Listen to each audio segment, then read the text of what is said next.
Und wenn ich dir mitteilen würde, dass die Auffassung Gottes durch Millionen von Menschen in einem Raum von weniger als 300 Personen vor über 1700 Jahren festgelegt wurde?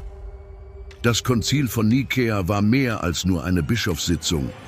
Es stellte den Wendepunkt dar, an dem das Christentum nicht länger verfolgt wurde und sich zu einer dominierenden Kraft entwickelte. Dieses Video erklärt, wie eine Kontroverse über die wahre Identität Jesu theologische Konflikte ausgelöst, Häresien hervorgebracht und Imperien angeheizt hat und zur Bildung der heutigen Kirche führte. Bleib bis zum Ende, denn diese Geschichte hat nicht nur den Glauben verändert, sie hat die Welt erschüttert. Im Jahre 325 nach Christus, im Jahr 325 nach Christus, als das Römische Reich sich noch von langen Krisen und Verfolgungen erholte, versammelten sich über 300 christliche Führer in Nikäa, im heutigen Türkei. Zu diesem Zeitpunkt waren sie sich dessen nicht bewusst. Aber sie standen kurz davor, die Grundlagen für das zu schaffen, was eine der einflussreichsten Institutionen der Geschichte werden würde: die katholische Kirche. Stellen Sie sich einen Augenblick das Bild vor. Bischöfe, die nach langen Wochen auf einer gefährlichen Reise ankommen. Einige mit den sichtbaren Folgen kürzlicher Verfolgungen, mit ausgehöhlten Augen, entstellten Händen und greifbaren Beweisen für den Schmerz, der mit ihrem Glauben verbunden ist. Zu diesen bedeutenden Persönlichkeiten gehören Nikolaus von Myra, der Jahrhunderte später als Vorbild für den Weihnachtsmann diente, und Athanasius von Alexandria, der zwar nur ein Diakon war, aber einer der einflussreichsten Theologen des Christentums werden sollte. Kaiser Konstantin, in Purpur und Gold gekleidet und mit Gold sowie Edelsteinen geschmückt, hatte den Bau eines großen Saals für dieses Ereignis angeordnet. Sein Erscheinen war nicht zufällig. Vor weniger als einem Jahr hatte er seinen letzten Widersacher Licinius besiegt und damit das Reich unter seiner Herrschaft gefestigt. Auch versuchte er, die Religion zu einen, die er sich entschieden hatte, zu verteidigen. Eine zentrale Auseinandersetzung teilte das Christentum. Wie war die tatsächliche Beziehung zwischen Jesus Christus und Gott, dem Vater? Die Ereignisse dieser leidenschaftlichen theologischen Debatten würden nicht nur die christliche Lehre über die Natur Christi prägen, sondern auch eine historische Basis für die Verknüpfung politischer und religiöser Autorität schaffen. Das Christentum, einst eine verfolgte Sekte, wurde im Zuge der Ära, die mit dem Konzil von Nicäa begann, zur offiziellen Religion des Reiches und beeinflusste über die folgenden 2 Jahrhunderte hinweg tiefgreifend die Kultur, das Denken und die Institutionen des Westens. Die Beschlüsse dieses Gremiums hätten über die Jahrhunderte hinweg Nachwirkungen entfaltet, Konflikte ausgelöst, Kunst inspiriert, Kalender gestaltet und vor allem das Verständnis von Millionen von Menschen von ihrer Beziehung zum Göttlichen beeinflusst.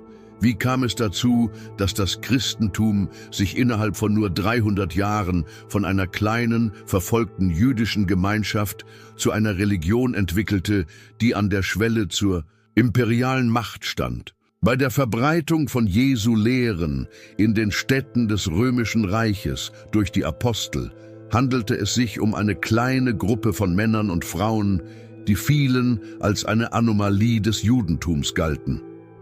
Die frühen Christen versammelten sich an unauffälligen Orten in privaten Wohnhäusern und Katakomben, um der Aufmerksamkeit der Behörden zu entkommen. Diejenigen, die sich weigerten, an den traditionellen römischen Riten teilzunehmen, wurden misstrauisch beobachtet. Anfänglich geschahen die Verfolgungen sporadisch, doch unter der Herrschaft des Kaisers Diokletian wurden sie systematisch. Diese Epoche wird als die große Verfolgung 303–313 Christus genannt wird. Zerstörte Kirchen, verbrannte heilige Schriften und Christen, die in den Arenen dem Löwen zum Fraß vorgeworfen wurden. Diese Szenen prägten sich unauslöschlich ins kollektive Gedächtnis der Gläubigen ein.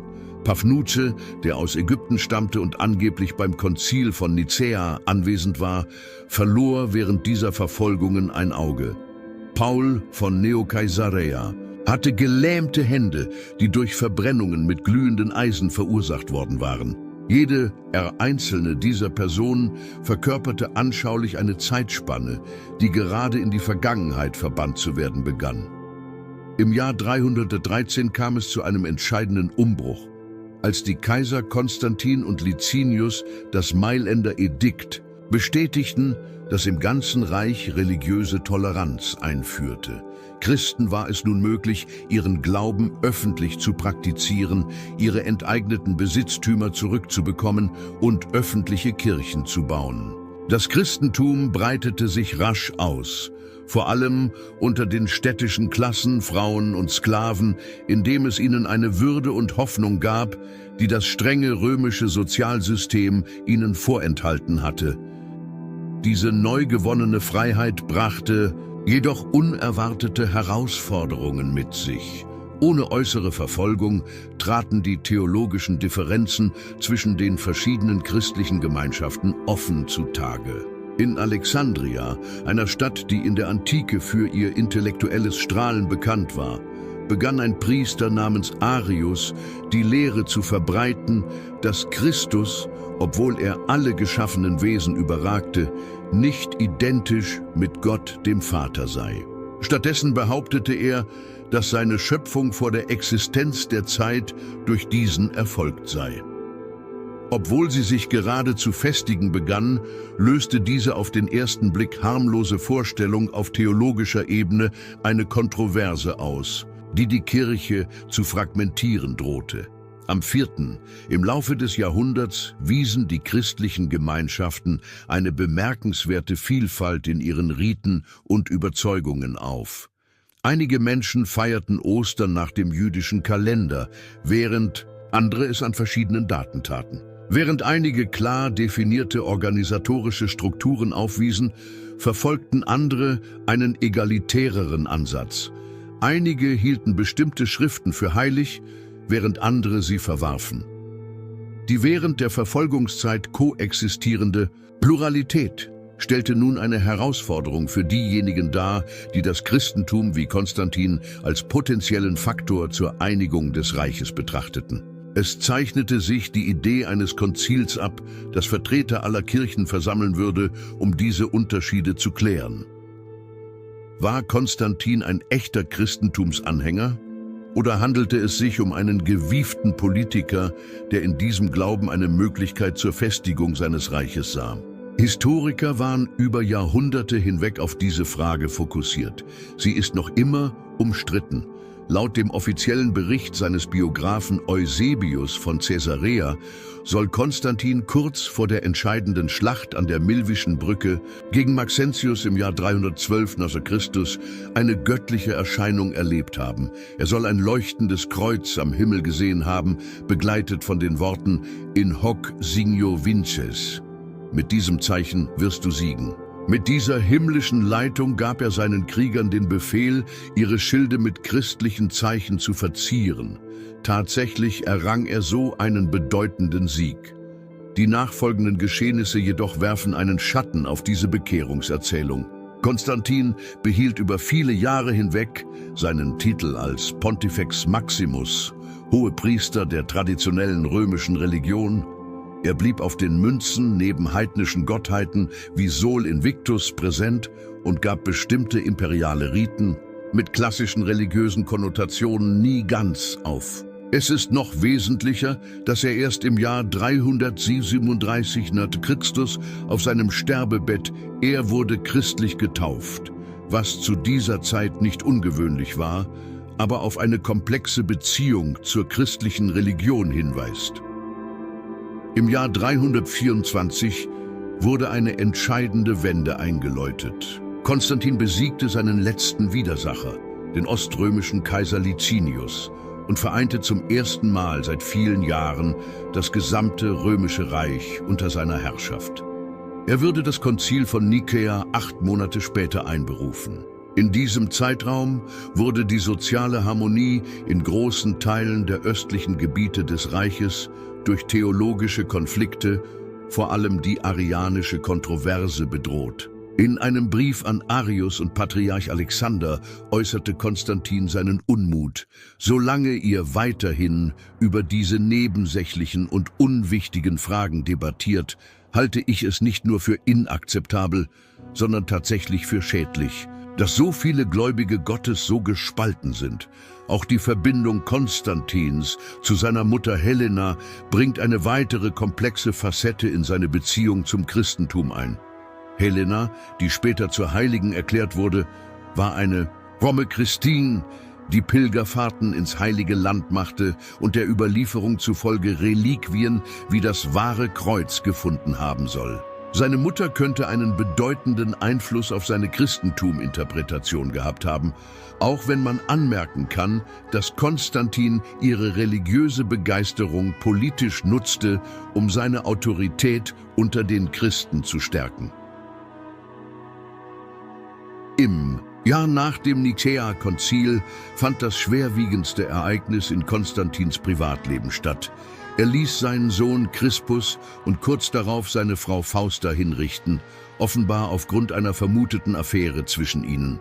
Dieses blutige Ereignis, das mit den christlichen Prinzipien schwer zu vereinbaren ist, wurde auf unterschiedliche Weise wahrgenommen.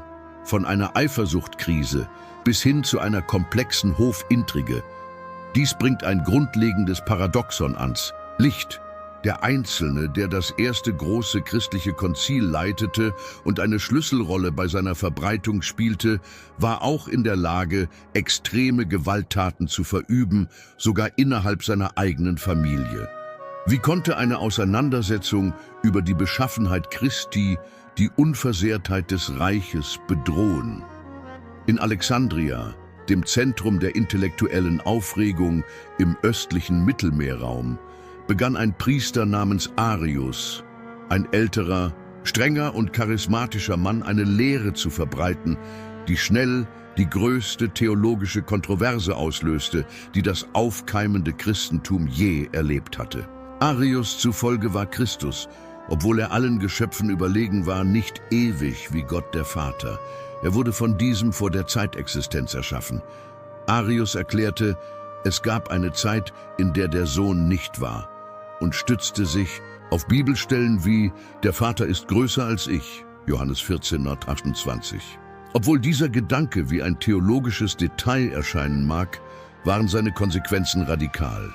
War Christus nicht in Wesen und Ewigkeit identisch mit Gott dem Vater, so könnte die Anbetung, die ihm die Christen zuteilten, als Götzendienst angesehen werden, indem sie einem geschaffenen Wesen Ehre erweisen, als wäre es der Schöpfer. Wenn Christus zudem vollkommen göttlich und identisch mit dem Vater war, wie es die Gegner Arius behaupteten, wie konnten die Christen dann noch sagen, dass es nur einen Gott gebe? Die Debatte richtete sich direkt gegen das Wesentliche der christlichen Identität und ihr Verständnis von Gott.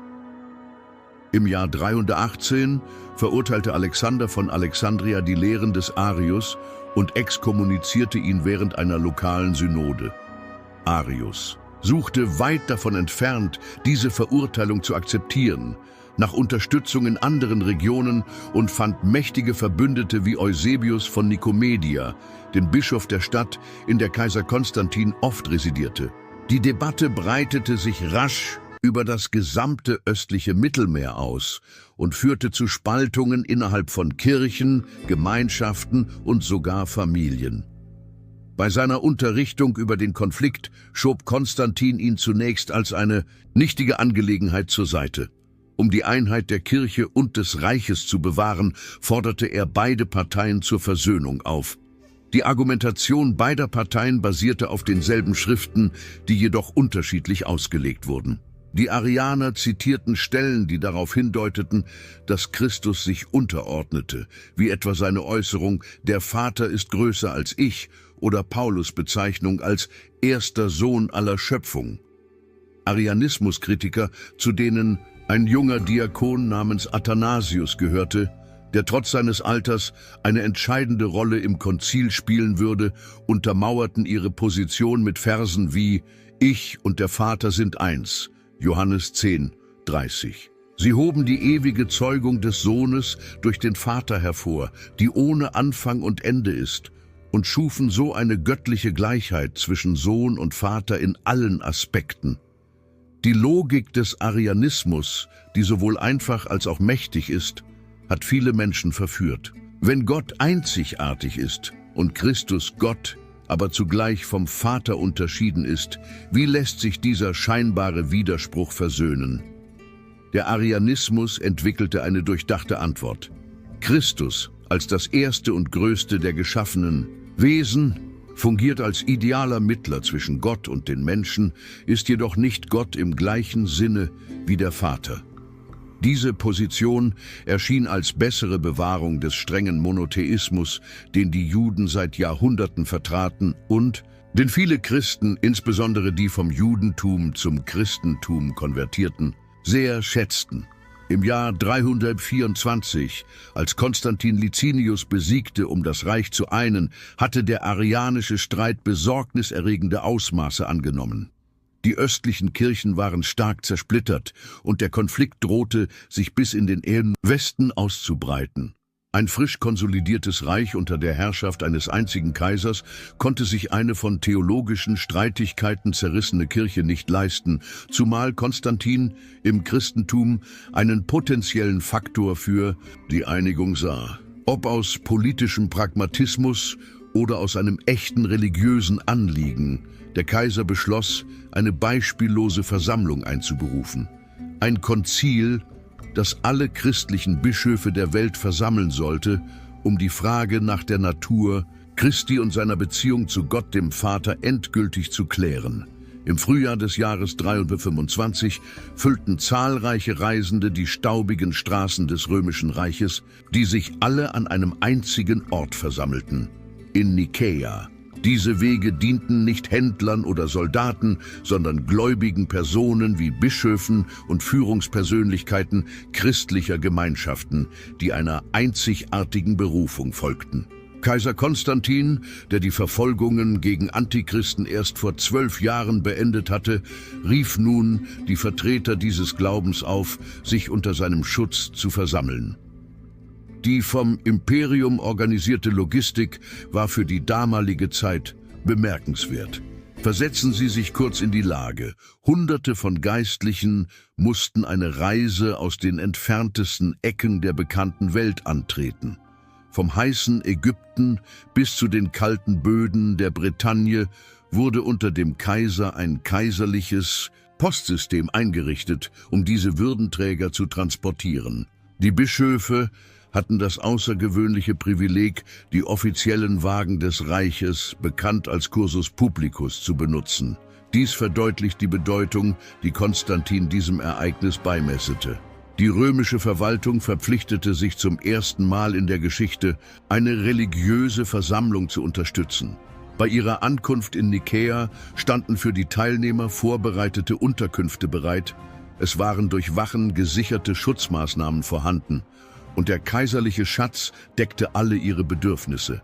Für zahlreiche dieser Personen, die an die Simplizität ihrer Gemeinschaften gewöhnt waren und in vielen Fällen Verfolgungen entkommen waren, musste die Auseinandersetzung mit Luxus und Aufmerksamkeit ebenso erstaunlich wie verwirrend sein. Der Kaiser zögerte nicht, maßlos Ressourcen zu verschwenden, um sicherzustellen, dass dieses Konzil unvergesslich wird. Aber wer war tatsächlich dabei? Die allgemein genannte Zahl von 318 Bischöfen ist zwar verbreitet, doch die zuverlässigsten historischen Archive berichten von einer Teilnahme zwischen 250 und 300 Personen. Die Mehrheit stammte aus den östlichen Gebieten des Reiches, in denen das Christentum stabilere Grundlagen geschaffen hatte. Die westliche Präsenz war signifikant geringer, mit einer reduzierten Anzahl von Bischöfen aus Rom, Hispania oder Gallien. Dieses Werk ließ schon die zukünftige Trennung zwischen dem östlichen und westlichen Christentum ahnen, eine Spaltung, die sich Jahrhunderte später verfestigen würde. Die Wahl von Nicaea als Wohnsitz war nicht zufällig. Diese Stadt in Kleinasien, heute Iznik in der Türkei, lag an einem strategisch günstigen Ort. Unweit von Nikomedia, das zur Zeit Konstantins die kaiserliche Residenz war. Sie bot dem Kaiser die Möglichkeit, vor Ort zu verweilen, ohne eine lange Reise antreten zu müssen. Zusätzlich war der Zugang für Bischöfe aus dem Osten wie aus dem Westen durch ihre geografische Lage erleichtert. Nicäa würde zum Mittelpunkt von Entscheidungen werden, deren Auswirkungen durch die Jahrhunderte nachhalten und die eine bescheidene Stadt zur Quelle der christlichen Orthodoxie machten. Inmitten der Vielzahl von Tuniken und Stäben, die in Nikäa versammelt waren, hoben sich Persönlichkeiten hervor, die als grundlegende Elemente des Christentums in die Geschichte eingehen würden. Osio von Cordoba, ein angesehener Berater des Kaisers und wohl Präsident des Konzils, trat mit der Würde voran, die ihm aufgrund seines langjährigen Dienstes und des kaiserlichen Vertrauens zukam. Dieser 60-jährige Mann spanischer Abstammung hatte die Prüfungen der Verfolgungen unter Diokletian überlebt und war nun dafür zuständig, die Ordnung zu wahren in einer Situation, in der sich Diskussionen zu Gewalt ausufern konnten. Athanasius von Alexandria, der zu jener Zeit lediglich als Diakon neben seinem Bischof Alexander tätig war, hatte im Vergleich zu Osio keine lange Erfahrung. Es war zu diesem Zeitpunkt unmöglich vorherzusehen, dass dieser junge Enthusiast, gerade einmal 27 Jahre alt, in den kommenden Jahrzehnten zum leidenschaftlichsten Verfechter der nizänischen Orthodoxie werden würde. Die Teilnehmer des Konzils waren von seiner rhetorischen Begabung und seinem theologisch motivierten Eifer beeindruckt, und seine scharfe Feder würde sich später als das gefürchtetste Mittel gegen den Arianismus erweisen. Athanasius würde uns in seinen späteren Werken unzählige Darstellungen der Ereignisse in Nikäa hinterlassen. Der namhafte Historiker Eusebius von Caesarea hatte einen wesentlichen Einfluss auf unser Verständnis des frühen Christentums. Seine theologische Position war moderat und hatte das Ziel, einen Kompromiss zwischen den entgegengesetzten Ansichten zu erreichen. Auch wenn sein Zeugnis nicht frei von Vorurteilen ist, garantierte sein Dasein die Dokumentation der Ereignisse. Vor ihm stand sein Namensvetter Eusebius von Nikomedia, der Arius leidenschaftlich verteidigte und aufgrund seiner geografischen Nähe zum Kaiser eine einflussreiche Persönlichkeit am kaiserlichen Hof war. Zu den am meisten respektierten Anwesenden gehörten diejenigen, die die Zeichen der Verfolgung auf ihren Körpern trugen. Bischöfe, deren Augen herausgerissen, Hände entstellt oder Beine durch Folter lahmgelegt wurden, fungierten als lebendige Zeugen des Glaubens, den sie verkörperten. Wenn diese Bekenner redeten, verhielten sich selbst die gelehrtesten Theologen still und erkannten eine geistliche Autorität an, die über ihr theologisches Wissen hinausging. Berichten zufolge soll Konstantin die Narben von Pafnuce, einem ägyptischen Bischof, der aufgrund der Verfolgungen ein Auge verloren hatte, geküsst haben. Für alle, die anwesend waren, ist das Datum der Konzilseröffnung unauslöschlich. Während die Trompeten den siegreichen Einzug Konstantins ankündigten, öffneten sich die imposanten Tore des Kaiserpalastes in Nikäa weit. In 2 Reihen aufgestellt, schauten die Bischöfe bewundernd auf den Kaiser, der in Purpur und Gold gehüllt, majestätisch zwischen ihnen heranschritt, ohne die Krone zu tragen, um der kirchlichen Versammlung Respekt zu zollen. Eusebius von Caesarea beschrieb, dass der Kaiser wie ein Engel des Himmels funkelte, als er auf einem einfachen goldenen Thron Platz nahm und auf das Zeichen der Bischöfe wartete, um sich zu setzen, was symbolisch die traditionelle Hierarchie umstürzte. Die täglichen Sitzungen des Konzils vereinigten festliche Zeremonien und leidenschaftliche Debatten. Im großen Saal des Palastes hielten die Bischöfe jeden Morgen eine Sitzung ab, wobei sie entsprechend ihrer Herkunft und ihres Rangs Platz nahmen. Das Protokoll forderte eine strukturierte Darstellung der Argumente, doch historische Berichte belegen, dass die Debatten oft in Streitigkeiten und gelegentlich sogar in Beleidigungen umschlugen. Häretisch und heretisch.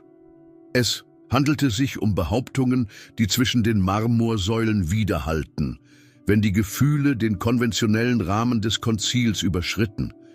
Die durch die sprachliche Vielfalt entstandene Herausforderung war erheblich. Obwohl das Griechische im östlichen Christentum vorherrschend war, kommunizierten viele Bischöfe im Westen ausschließlich auf Latein. Menschen, die aus Gebieten wie Armenien, Ägypten oder Syrien kamen, hatten vor allem Kenntnisse ihrer jeweiligen lokalen Sprachen. Trotz der ständigen Bemühungen der Übersetzer, das Verständnis der diskutierten theologischen Feinheiten zu sichern, gingen viele Details bei der Übersetzung unvermeidlich verloren. Dies erschwerte die Konsensbildung über bereits komplexe und abstrakte Themen zusätzlich. Trotz fehlender umfassender theologischer Ausbildung spielte Konstantin eine entscheidende Rolle während der Sitzungen. Anstelle einer Bewertung des doktrinären Inhalts präsentierte sich der Kaiser als Hüter der Einheit. Die Meinungsverschiedenheiten innerhalb der Kirche, sagte er, scheinen mir ernster als jeder Krieg oder Konflikt. Erwiesen sich die Debatten als zu komplex, so forderte Konstantin die Bischöfe dazu auf, einen Ausgleich zu suchen und den Fokus auf den Frieden der Kirche, anstatt auf eine strenge Theologie zu richten. Der Ansatz, der pragmatisch ausgerichtet ist, zeigt sein wesentliches Ziel auf, das Christentum als Instrument für die Einigung des Reichs zu verwenden. Maximale Spannungen traten auf, als Arius gebeten wurde, seine Ansichten zu verteidigen. Obwohl ihm sein Status kein Stimmrecht einräumte, wurde ihm gestattet, seine Argumente vorzutragen. Zeugenberichten zufolge hielten sich viele Bischöfe die Ohren zu oder wendeten sich ab, als er seine Sichtweise von Christus als geschaffenem Wesen und Untergeordnetem des Vaters darlegte. Die klimatischen Bedingungen waren so ungünstig, dass die kaiserlichen Wachen an zahlreichen Orten eingreifen mussten, um die Anhänger des Arianismus zu beschützen. Die Sequenzen verdeutlichen, dass das Konzil entgegen mancher Andeutungen nicht nur eine autoritäre Durchsetzung war, sondern vielmehr eine authentische theologische Debatte darstellte, in der die Glaubensüberzeugungen leidenschaftlich verteidigt wurden. Konstantin war, weit davon entfernt, den Ausgang zu bestimmen, gezwungen, dem sich unter den meisten Bischöfen abzeichnenden Konsens zuzustimmen. Die Ausarbeitung des Nicäer-Glaubensbekenntnisses, eines Textes, der die christliche Identität nachhaltig prägen würde, stellte den Höhepunkt des Konzils dar. Die Bischöfe verabschiedeten in einer feierlichen Versammlung ein Glaubensbekenntnis, das Christi totale Göttlichkeit ohne Vorbehalt bestätigte. Wahrer Gott von wahrem Gott, gezeugt, nicht geschaffen, von derselben Wesenheit wie der Vater. Dieser abschließende Satz, auf Griechisch Homousios to Patri, wurde zum Kern der Kontroverse. Durch die Verwendung des Begriffs Homousios, wesensgleich, stellte das Konzil in Abrede, dass Christus, wie Arius behauptete, ein untergeordnetes göttliches Wesen war. Vielmehr teilte er die gleiche göttliche Substanz wie der Vater. Diese Entscheidung von theologischer Tragweite hatte sofortige und spektakuläre Auswirkungen. Arius und seine eifrigsten Anhänger wurden als Heretiker erklärt, aus der Kirche ausgeschlossen und auf kaiserlichen Befehl ins Exil geschickt. Ihre Werke wurden konfisziert und öffentlich verbrannt, was den Beginn einer neuen Ära markierte, in der die staatliche Autorität die religiöse Orthodoxie unterstützte. Die Ironie war für diejenigen, die vor nicht einmal 10 Jahren Verfolgungen erlitten hatten, deutlich zu spüren. Das Christentum, das nun unter dem Schutz des Kaisers stand, begann damit, seine eigenen Dissidenten zu verfolgen.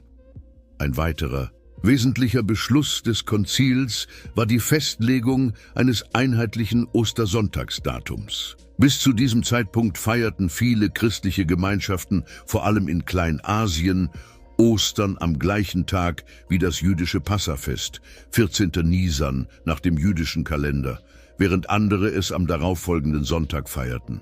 Das Konzil entschied klar, dass das christliche Osterfest am ersten Sonntag nach dem ersten Vollmond nach der Frühlingstag- und Nachtgleiche gefeiert werden sollte, was eine endgültige Trennung vom jüdischen Kalender festlegte. Obwohl diese Wahl auf den ersten Blick nur einen feierlichen Anlass zu bieten schien, war sie doch ein Zeichen für die sich vertiefende Kluft zwischen Christentum und Judentum sowie für die Herausbildung einer christlichen Identität, die immer weniger mit ihren hebräischen Wurzeln verbunden war. Das Konzil erließ, neben dem Glaubensbekenntnis und der Festlegung des Ostertermins, 20 Kanones zur Regelung des Lebens in der Kirche. Die Normen schufen eine klare Hierarchie innerhalb der Kirche und setzten die oberste Autorität auf 3 bedeutende Bischofssitze: Rom, Alexandria und Antiochia. Jerusalem und Konstantinopel wurden später integriert.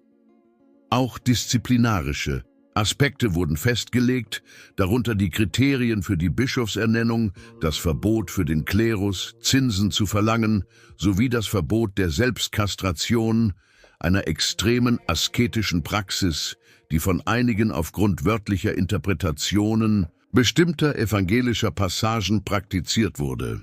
Diese Kanones zeigten die Entwicklung des Christentums auf, von einer verfolgten Bewegung zu einer anerkannten Institution mit dem Bedarf an klar definierten Verwaltungsstrukturen. Zudem ist es von Bedeutung klarzustellen, was das Konzil nicht entschieden hat, indem man verbreitete Mythen entlarvte. Anders als bei einigen zeitgenössischen Verschwörungstheorien wurden die kanonischen Evangelien nicht in Nikäa ausgewählt. Dieser Prozess war schrittweise und fast vor dem Konzil abgeschlossen. Schriften über Reinkarnation oder frühere Leben Jesu wurden nicht ausgeschlossen. Ideen, die nicht Teil des frühen christlichen Denkens waren, und die Erhöhung Christi zur Gottheit wurde nicht wie in einer Demokratie abgestimmt. Die meisten glaubten bereits daran, es galt nur, die Formulierung zu präzisieren. Auch die Themen Frauenrollen in der Kirche und Zölibat für Priester wurden von uns nicht behandelt. Die Nicäa zugeschriebenen Legenden, die durch zeitgenössische Fiktion besonders betont werden, verdecken die wahre historische Relevanz dieses Ortes.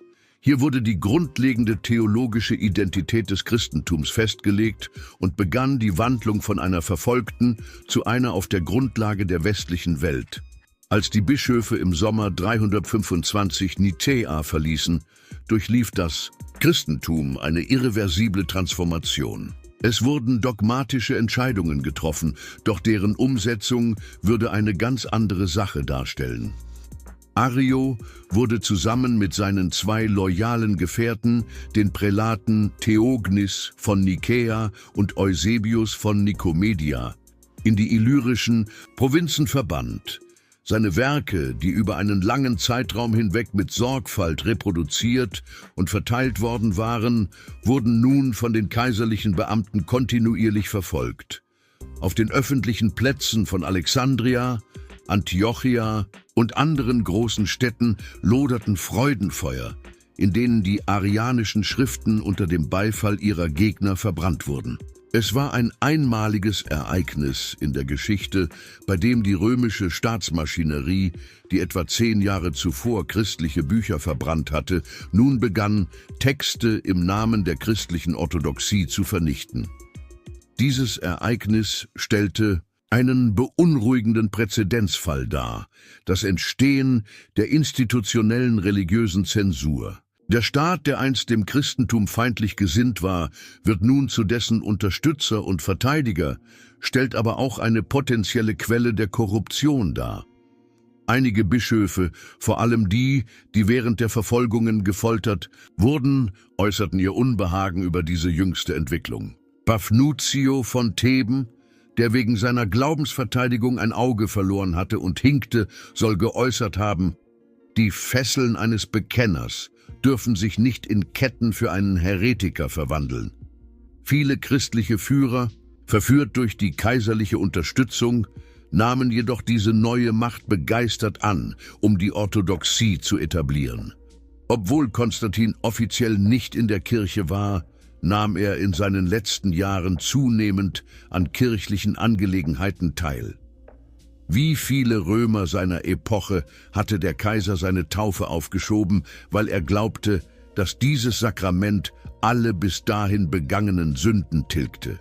Für einen Mann, der von den Blutspritzern Konstantins gezeichnet war, der seine Frau, seinen Sohn und viele politische Gegner getötet hatte, hatte diese Verzögerung sowohl praktische als auch spirituelle Bedeutung. Während der Kaiser eine Offensive gegen Persien plante, überraschte ihn 337 seine terminale Krankheit. Als Konstantin das nahende Ende spürte, traf er eine Entscheidung, die das grausame Paradoxon seines religiösen Daseins kennzeichnen würde. Er ließ sich von Eusebius von Nikomedia, dem angesehensten Prälaten der proarischen Fraktion, taufen. Der Kaiser, der den Arianismus verurteilen ließ und das Konzil von Nikäa einberufen hatte, starb als Christ und wurde von einem Anhänger dieser Lehre getauft. Seiner kaiserlichen Gewänder beraubt und in das schlichte weiße Tuch der Katechumen gehüllt, verkündete der ehemals allmächtige Herrscher der bekannten Welt: Jetzt weiß ich wirklich, dass ich gesegnet bin. Jetzt weiß ich, dass ich das ewige Leben verdiene. Dieses letzte Paradoxon hat die Historiker über Jahrhunderte hinweg in seinen Bann gezogen. War Konstantin tatsächlich Christ oder nur ein schlitzohriger Politiker, der die Religion zu seinem eigenen Vorteil ausnutzte?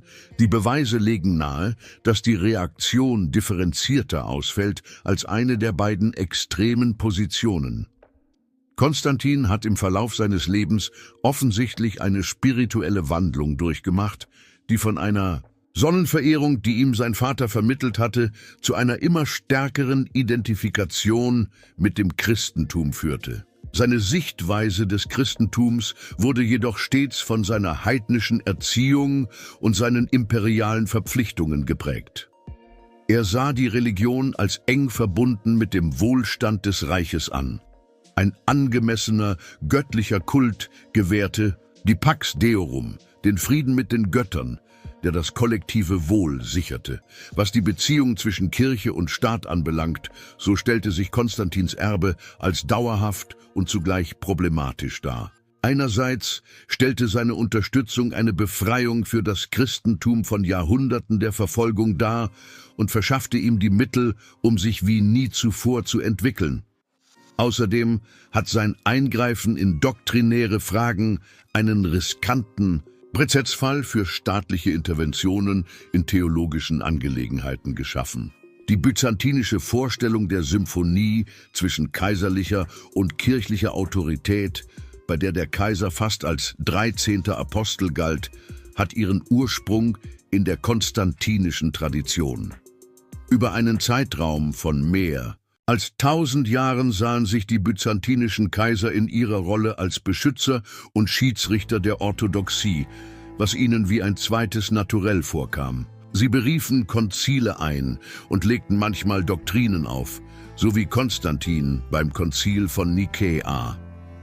Im Westen, nach dem Zusammenbruch der kaiserlichen Autorität, der eine Lehre hinterließ, die allmählich von der Kirche gefüllt wurde, würde sich das konstantinische Erbe metamorphosieren.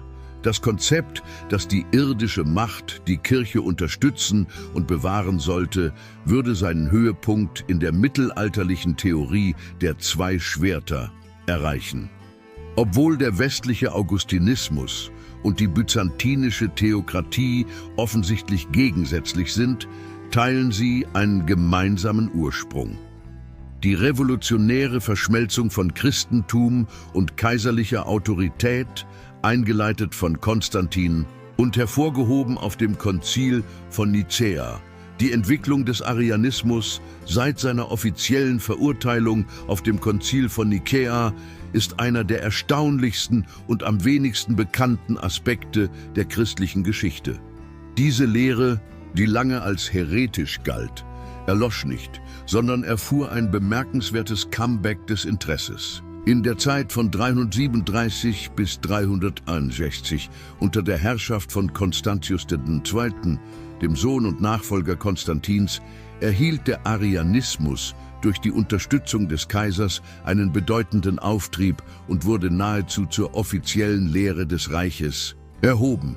Athanasius, der die nizäanische Orthodoxie verteidigte, wurde 5-mal ins Exil geschickt und verbrachte mehr als 17 Jahre abseits seines Thrones in Alexandria. Es wirkte so, als hätte sich ein maßgeblicher Wandel vollzogen.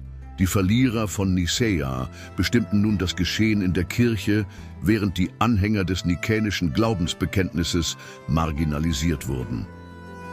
In der Ära der luftigen Vorherrschaft war eine erhebliche theologische Komplexität zu verzeichnen. Das Etikett Arianismus umfasste in Wirklichkeit ein Spektrum von Positionen, das vom radikalen Subordinationismus bis zu Formulierungen reichte, die der nikäischen Orthodoxie sehr ähnlich waren. Es entstanden verschiedene Sekten, die Anomäer, die behaupteten, der Sohn sei völlig anders als der Vater. Die Homäer, die sagten, der Sohn sei vergleichbar mit dem Vater, ohne weitere Details zu nennen. Und die Homoiousianer, die von einer ähnlichen Substanz des Sohnes und des Vaters sprachen. Diese unterschiedlichen Gruppen rivalisierten ebenso intensiv, wie sie sich den Nizäern widersetzten, indem sie eigene Konzile einberiefen und eigene Glaubensbekenntnisse formulierten. Das Konzil von Rimini Seleuci 359 proklamierte ein homoisches Glaubensbekenntnis als die offizielle Formel für das gesamte Reich, was Saint Jérôme zu der berühmten Klage veranlasste. Die ganze Welt stöhnte und wunderte sich, dass sie nichts war. Die Lehre des Arianismus erlebte einen entscheidenden Moment, als sie nach dem Tod von Constantius II. Im Römischen Reich an Bedeutung verlor und unter den germanischen Völkern jenseits der römischen Grenzen wieder auflebte. Ulfilas, ein Bischof gotischer Herkunft, der zur Zeit des Arianismus in Konstantinopel ausgebildet wurde, übersetzte die Bibel ins Gotische und bekehrte sein Volk im Sinne der arianischen Exegese zum Christentum. Über die Goten breitete sich der Arianismus auch auf andere germanische Gruppen wie die Vandalen, Sueben und Langobarden aus. Als die Stämme im Laufe des 5. Jahrhunderts, als das Weströmische Reich erobert wurde, brachten die Eroberer ihr arianisches Christentum mit sich. Dies führte zu einer rata-singularen Situation. Arianische Eroberer, die nizänische katholische Bevölkerungen regierten. Die konfessionelle Trennung zwischen den arianischen Germanen und den nizäanischen Römern hatte bedeutende politische und soziale Auswirkungen, die indirekt zur Zersetzung des Weströmischen Reiches beitrugen. In Gebieten wie Nordafrika, das unter der Kontrolle der Vandalen stand, oder Spanien, das von den Westgoten dominiert wurde, war die herrschende arianische Elite von der ansässigen katholischen Bevölkerung getrennt, was eine Integration erschwerte, die eine Wiederbelebung der gefährdeten imperialen Strukturen ermöglichen könnte. Die Franken, die sich unter Chlodwig 498 direkt zum Katholizismus bekehrten, schafften eine effektivere Integration mit der gallorömischen Bevölkerung und legten damit die Grundlagen für den relativen Erfolg ihres Königreichs im Vergleich zu anderen germanischen Nachfolgestaaten. Im Hochmittelalter verlor der Arianismus schließlich seine Bedeutung als religiöse Kraft. Im Verlauf des 7. im Jahr 587 unter Rekarets Herrschaft erfolgte die Bekehrung der Westgoten in Spanien zum Katholizismus, gefolgt von der Langobarden, die von Königin Theodelinde beeinflusst wurden. Nur bei einigen östlichen germanischen Völkern, die außerhalb der Grenzen des Alten Reichs lebten, wie bestimmten Gruppen von Goten auf der Krim, existierten arianische Gemeinschaften bis ins 9. Jahrhundert überdauern. Die Lehre, die einst drohte, die dominierende Auslegung des Christentums zu werden, ist schließlich zerfallen. Als Hauptvermächtnis blieben die christologischen Klarstellungen, die von den Theologen von Nicäa als Antwort auf ihre Herausforderung entwickelt wurden. Das Glaubensbekenntnis, das in Nikäa erstellt wurde, würde nicht unverändert bleiben. Es wurde beim ersten Konzil von Konstantinopel 383 überarbeitet und erweitert, insbesondere in Bezug auf die Göttlichkeit des Heiligen Geistes, die klar als Antwort auf jüngste Kontroversen bekräftigt wurde. Die erweiterte Version, bekannt als das Nicäno-Konstantinopolitanische Glaubensbekenntnis, ist diejenige, die über die Jahrhunderte hinweg Bestand hatte und in den Sonntagsgottesdiensten von Katholiken, Orthodoxen, Anglikanern sowie vielen protestantischen Kirchen rezitiert wird. Millionen von Christen rezitieren jeden Sonntag in Zehntausenden Kirchen weltweit die sorgfältig ausgearbeiteten Worte dieser leidenschaftlichen Debatten von Nicäa, vielleicht ohne die tumultuöse Geschichte zu begreifen, die damit verbunden ist. Die Auswirkungen des Konzils von Nicäa auf die christliche Liturgie übersteigen das Glaubensbekenntnis bei weitem. Mit der Harmonisierung des Ostertermins wurde ein gemeinsamer liturgischer Kalender erstellt, der das christliche Jahr weiterhin organisiert. Die christologischen Titel, die während der arianischen Streitigkeiten entwickelt wurden, Licht aus Licht, wahrer Gott aus wahrem Gott, bereicherten die christliche Hymnologie und Andachtssprache. Im orthodoxen Kontext enthalten Hymnen und Gebete zahlreiche Formulierungen, die speziell zur Reaktion auf die arianische Kontroverse entwickelt wurden, indem sie die vollständige Göttlichkeit Christi und die Einheit der Dreifaltigkeit verherrlichen. Auch die religiöse Architektur wurde durch diesen Einfluss geformt. In byzantinischen Kirchen stellt die Anordnung des sakralen Raums, in der der Christus Pantokrator, Allmächtige, die zentrale Kuppel dominiert, eine visuelle Erklärung der nikäischen Theologie dar. Das in Nicäa festgelegte Verhältnis zwischen Kirche und Staat hätte während des gesamten europäischen Mittelalters bedeutende Auswirkungen. Im Mittelalter wurde es zu einem Grundsatz der politischen Ordnung, dass die weltliche Macht die religiöse Orthodoxie schützen und stärken sollte. Im Jahr 800 wurde er zum Kaiser gekrönt und Karl der Große präsentierte sich offen als neuer Konstantin, als Beschützer der Kirche und Garant für die religiöse Kohäsion. Das konstantinische Modell ist die Grundlage für die Vorstellung einer christlichen Welt als einheitlicher Zivilisation, in der weltliche und geistliche Mächte kooperierten, um das Heil der Gesellschaft zu fördern. Die europäische Geschichte ist über Jahrhunderte hinweg durch die Zusammenarbeit zwischen religiösen und politischen Autoritäten sowie durch ihre regelmäßigen Konflikte zur Bestimmung ihrer jeweiligen Einflussbereiche geprägt worden.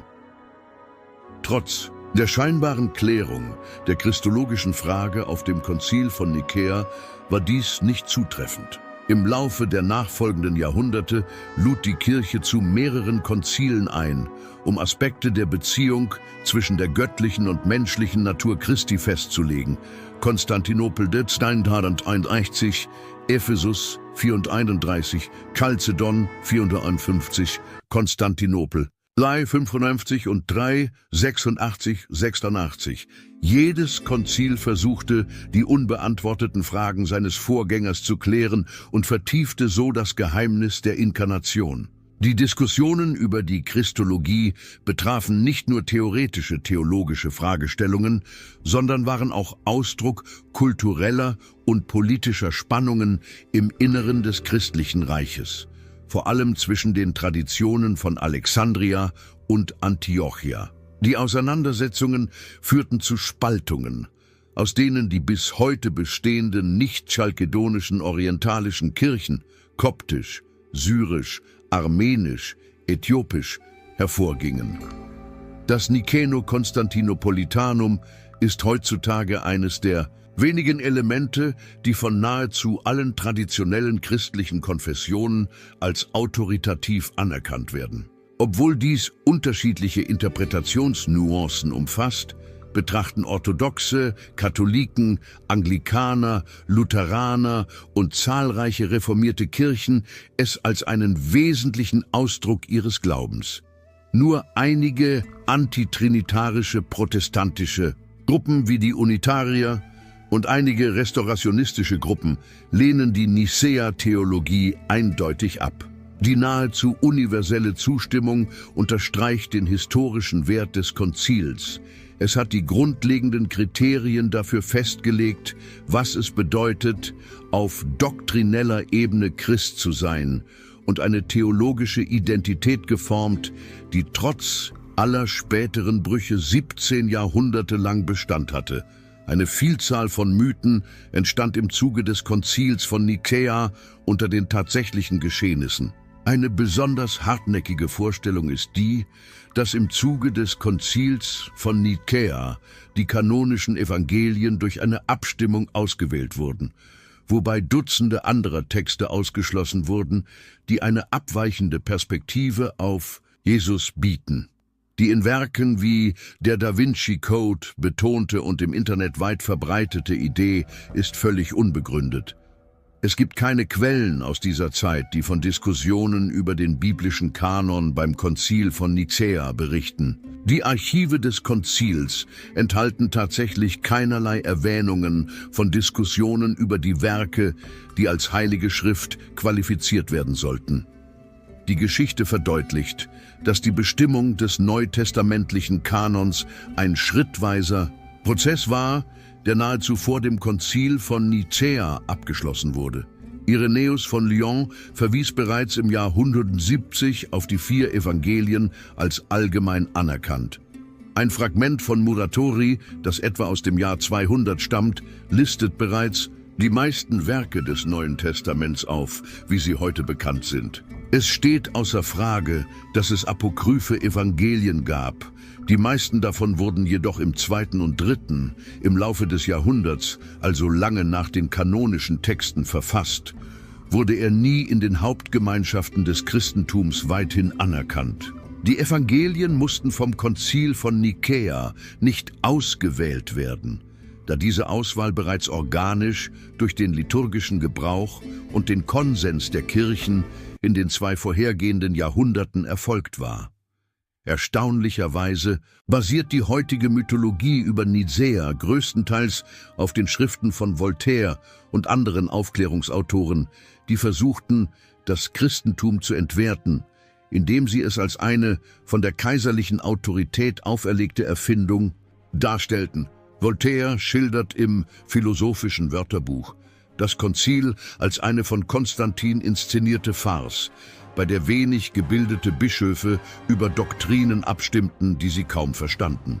Trotz der Widerlegung dieser verzerrten Darstellung durch gründliche historische Untersuchungen hat sie Einzug in die Populärkultur gehalten und prägt noch immer die Wahrnehmung des Ereignisses in der Öffentlichkeit. Eine weitere weit verbreitete Fehlannahme besteht darin zu glauben, das Konzil habe die Göttlichkeit Christi geschaffen, als ob Jesus nicht schon vor 325 von den Christen als göttlich angesehen worden wäre. Die Verehrung Christi als Gottheit war von Anfang an eine weit verbreitete Praxis, wie eine Vielzahl von Texten vor Nicäa, vom Prolog des Johannesevangeliums bis zu den Werken von Justin dem Märtyrer, Irenäus, Clemens von Alexandria und Origenes belegen. Nicäa erreichte die Verbindung zwischen der Göttlichkeit des Sohnes und der des Vaters im Angesicht des arianischen Arguments zu klären, anstatt die Lehre von der Göttlichkeit Christi zu etablieren. Die Darstellungen des Konzils in Kunst und Populärkultur haben zur Aufrechterhaltung verzerrter Perspektiven beigetragen. In den Werken aus der Renaissance wird er oft in einen anachronistischen Kontext gesetzt, mit mittelalterlicher Kleidung und Architektur. Er wird oft im Kino und Fernsehen als düsteres Ereignis dargestellt, in dem bösartige Bischöfe Verschwörungen planen, um Wahrheiten zu verbergen, was historisch unbegründete Verschwörungstheorien verstärkt. Diese Bilder stehen in starkem Kontrast zu den zeitgenössischen Erzählungen, die von lebhaften theologischen Auseinandersetzungen zwischen Individuen berichten, die trotz ihrer Differenzen aufrichtig nach der Wahrheit aus ihrer eigenen Perspektive strebten. Die moderne Geschichtsschreibung hat unser Verständnis des Konzils revolutioniert, indem sie es in seinen komplexen Kontext von politischen, sozialen und theologischen Herausforderungen einordnete. Durch den Zugang zu orientalischen Dokumenten, die zuvor untergenutzt waren, wie syrischen und koptischen Texten, wurde es möglich, eine umfassendere und nuanciertere Darstellung zu entwickeln. Dank ihrer Fortschritte ermöglicht die Sozialgeschichte das Verständnis dafür, wie theologische Streitigkeiten auch kulturelle und politische Spannungen zwischen verschiedenen Regionen des Reiches aufzeigten.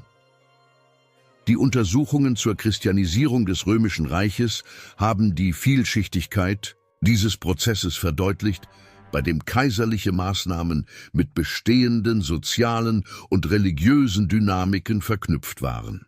Das Konzil stellt sich über die vereinfachten Deutungen der Populärkultur hinaus als ein facettenreiches Ereignis dar, das nur verstanden werden kann, wenn man die inhärenten Komplexitäten seiner Zeit berücksichtigt. Das Konzil von Nicäa war zweifellos der Zeitpunkt, an dem das Christentum seinen Status als Randströmung ablegte und sich in eine vorherrschende Institution der westlichen Zivilisation verwandelte. Dort versammelten sich erstmals unter dem Schutz des Reiches Delegierte aus verschiedenen christlichen Gemeinschaften, die sich rund um das Mittelmeer verteilt hatten, um gemeinsam ihre doktrinäre Identität zu bestimmen. Was als bescheidene Gemeinschaft jüdischer Anhänger eines hingerichteten galiläischen Lehrers begann, entwickelte sich innerhalb von nur 3 Jahrhunderten zu einer imperialen Religion mit festgelegten Lehren und organisierten institutionellen Strukturen. Die Bedeutung von Nicäa für das Verständnis der Beziehung zwischen Religion und Politik in der westlichen Geschichte ist schwer zu überschätzen. Mit dem Konzil begann ein neues Modell, in dem staatliche Autorität und religiöse Macht eng zusammenarbeiteten und sich gegenseitig legitimierten. Diese Symbiose, die sich über die Jahrhunderte in unterschiedlichen Gestalten entwickelte, prägte die europäische mittelalterliche Zivilisation und hinterließ bis in die Moderne einen unauslöschlichen Eindruck. Wesentliche Konzepte wie die Trennung von Kirche und Staat sowie die Religionsfreiheit entstanden als Reaktion auf das während des Konzils von Nicäa eingeführte konstantinische Modell. Auch die modernen laizistischen Staaten unterhalten per Definition eine dialektische Wechselwirkung mit dem in dieser Zeit etablierten Paradigma. Die doktrinären Beschlüsse, die während der heißen Sommertage des Jahres 325 gefasst wurden, hallen in unserer heutigen Zeit auf selten erkannte Weise nach. Die trinitarische Theologie, die seit dem Konzil von Nicäa entwickelt wurde, hat nicht nur den christlichen Maßstab bestimmt, sondern auch einen großen Einfluss auf die westliche Philosophie ausgeübt. Von den mittelalterlichen Überlegungen zur Natur des Seins bis zu den heutigen Entwicklungen in der Sprach- und Geistesphilosophie. Das nikäanische Dogma, das die Dualität zwischen Transzendenz und göttlicher Immanenz betont, hat die dauerhafte Spannung der westlichen Kultur geformt, die zwischen Idealismus und Materialismus sowie Universalismus und Partikularismus schwankt. Nicäa stellt über ihre doktrinären und institutionellen Folgen hinaus einen entscheidenden Wendepunkt in der kulturellen Transformation der antiken Welt dar. Das Christentum, das aus dem Konzil hervorging, war nicht länger damit zufrieden, eine von vielen Religionen im Reich zu sein. Es stellte sich nun als eine umfassende Weltanschauung dar, die behauptete, die Autorität zu besitzen, um die Realität aus allen Perspektiven zu erklären. Im europäischen Mittelalter wurde die Idee einer offenbarten Wahrheit, die alle Lebensbereiche von der hochabstrakten Metaphysik bis zur persönlichen Sexualethik einschließt, als fundamentales Prinzip ohne Widerspruch akzeptiert. Es würde Jahrhunderte intellektueller Evolution dauern, bis der Westen alternative Wissensmodelle hervorbringt. Zum Abschluss unserer historischen Exkursion zum Konzil von Nicäa schauen wir nochmals auf die friedlichen Ufer des Askaniasees, an denen heute die kleine türkische Stadt Iznik liegt. Die byzantinischen Überreste, die umgestaltete Moschee der Basilika, die unvollendeten Mosaiken, die als stille Zeugen einer vergangenen Zeit existieren, all dies erinnert an die unglaubliche Konvergenz historischer Kräfte, die hier manifest wurde. Es ist offenkundig, dass eine Diskussion über die göttliche Natur, die nur theoretisch zu sein schien, im Lauf der Geschichte der Menschheit so bedeutende und nachhaltige Auswirkungen auf die Zivilisation hatte, wie es selten der Fall war. Dies wird offenbar, während wir dem Schauspiel einer untergehenden Sonne zuschauen, die sich im See spiegelt, so wie diese Bischöfe vor 17 Jahrhunderten.